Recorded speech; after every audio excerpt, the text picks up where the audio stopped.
સુરતના મોટા વરાછા સ્થિત સ્વામિનારાયણ મંદિર ખાતે વાર્ષિક પાટોત્સવ નિમિત્તે આયોજિત સત્સંગી સભામાં ઝેરમુક્ત ભારત જનજાગૃતિ કાર્યક્રમ અને ગાય આધારિત પ્રાકૃતિક ખેતી વિશે માર્ગદર્શન આપવામાં આવ્યું હતું।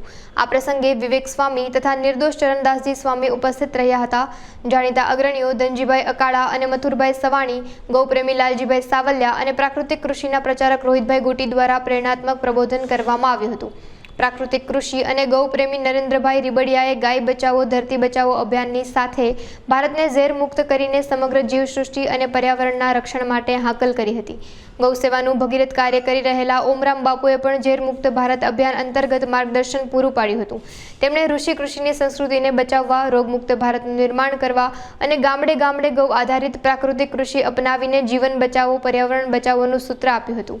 આ કાર્યક્રમમાં તમામ ગૌ પ્રેમીઓ, પ્રકૃતિ પ્રેમીઓ તથા હરિભક્તો વિશાળ સંખ્યામાં હાજર રહ્યા હતા અને સૌએ ભારતને ઝેર મુક્ત બનાવવાનો સંકલ્પ સાકાર કર્યો હતો। મારું નામ છે વિવેક સ્વરૂપ સ્વામી।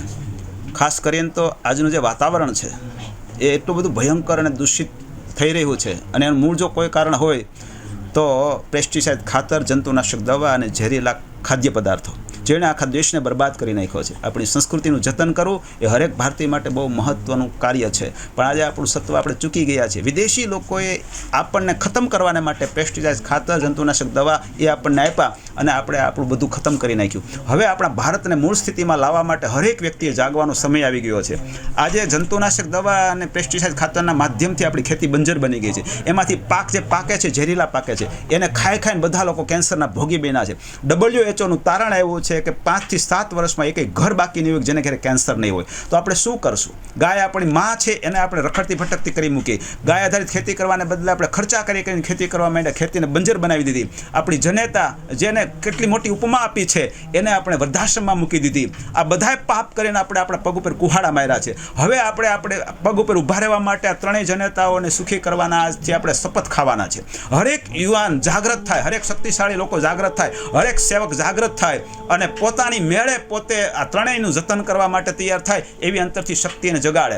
એના માટે અમે અભિયાન શરૂ કર્યું છે અને આ અભિયાન અમારું આખા વિશ્વમાં પ્રસરે એવી અમારી અંતરની ઈચ્છા છે। અમે બગસરામાં 14-12 ડિસેમ્બર 25 થી 21-12-25 સુધીનો ત્રિમાતૃ મહોત્સવ રાખ્યો છે। ગાય માતા, જનેતા અને ધરતી માતા આ ત્રણેય માતાને સુખી કરવાને માટે આપણે આખા સમાજને ઇન્વોલ્વ કર્યો છે।